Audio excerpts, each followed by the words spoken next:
അപ്പൊ ഇന്നത്തെ നമ്മുടെ വീഡിയോ എന്ന് പറയുന്നത് നമ്മൾ ഇന്ന് അപ്പുവിന്റെ വീട്ടിലാണ്. അപ്പൊ ഒരു ഡേ ഇൻ മൈ ലൈഫ് എടുക്കാന്ന് വിചാരിച്ച്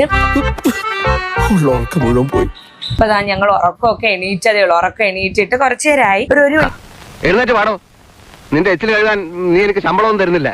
സോ ഗൈസ് അങ്ങനെ ഫുഡ് കഴിച്ചിട്ട് ഇങ്ങനെ കയറിയ വീടിന്ന് കുളിച്ചുകൊണ്ട് ജീവിക്കാന്ന് പറഞ്ഞാൽ അതിന്റെ സുഖം ഒന്ന് വേറെ തന്നെയാണ് അറിയാം. ഇന്നിവിടെ ഇടിയപ്പവും മുട്ടക്കറിയും അരിച്ചീനി കിഴങ്ങവിച്ചതും പിന്നെ മീൻ പൊരിച്ചത് ചൂരമീന്റെ കറി. കറിയൊക്കെ ഇഷ്ടപ്പെട്ടോ?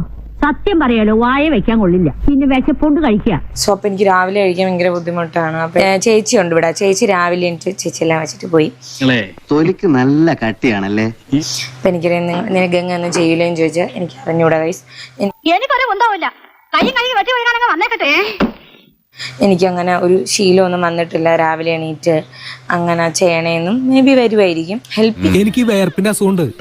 എന്തെങ്കിലും ഒരു പണിയെടുത്ത അപ്പം വേർക്കും. ജാതകപ്രകാരം ഇപ്പൊ കഷ്ടകാലം എനിക്കാന്നാ തോന്നണേ. എനിക്കങ്ങനെ രാവിലെ എല്ലാം എനിക്ക് വെക്കാൻ അറിഞ്ഞൂടാ. എനിക്ക് എവിടെ തുടങ്ങണമെന്ന് പോലും അറിഞ്ഞൂടാ. നീ അങ്ങനെയല്ലല്ലോ നേരത്തെ പറഞ്ഞത്. ഗൈസ്, നമ്മൾ ഈ ഏത് ഫിഷ് ഫ്രൈ ആയാലും നമ്മൾ ചതച്ച ഉള്ളിയും കൂടെ നിങ്ങൾ ഇട്ട് കൊടുത്താൽ അത് വേറൊരു പ്രത്യേക തരം ടേസ്റ്റ് ആയിരിക്കും. കുഞ്ഞു കുഞ്ഞ് പൊതിച്ചോറാണ്. അപ്പം നമുക്ക് കുഞ്ഞു കുഞ്ഞു മുട്ട മതി. സാറിന് അങ്ങനെ തോന്നുന്നുണ്ടെങ്കിൽ ചിലപ്പോ ഞാനായിരിക്കാം. നമ്മളെ മോര് കാച്ചിയത്, നെത്തോലി ഫ്രൈ, ഓംപ്ലേറ്റ്, ബീട്രൂട്ട് തോരൻ, കോവയ്ക്ക വിഴുക്ക്, ചമ്മന്തി, കണ്ണിമാങ്ങ അച്ചാർ.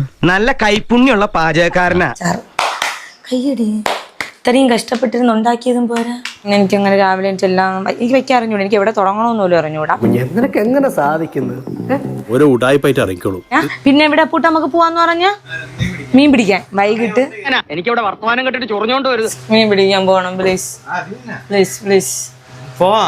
ബെസ്റ്റ് രാജയോഗം ഉണ്ട്, അനുഭവിച്ചോ?